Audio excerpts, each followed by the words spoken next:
Tanel, kõik jäi täna väljakule. Jaa, absoluutselt. Väga väsinud on olla. 2-1. Esimene poolaeg dikteerisite mängu, aga teisel poolajal, eriti peale seda ühte, mis tagasi löödi, mäng natukene ikkagi lagunes.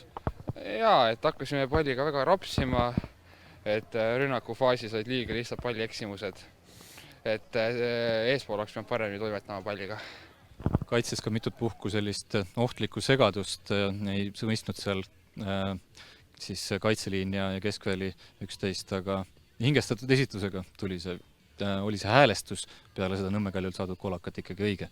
Jaa, muidugi. Tunne oli väga hea, kõik võitlesid, et Nõmme Kalju mäng oli tõesti ära juba unustatud. Kui palju Sander Posti väljakul olek meeskonnale juurde annab?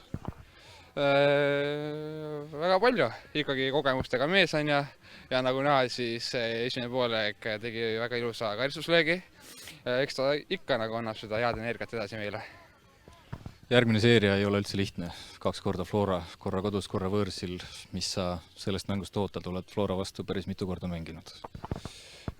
Eks väga rasked mängud kindlasti, aga nemad on samasugused inimesed nagu meie ja punkte tahame kõigi käest saada.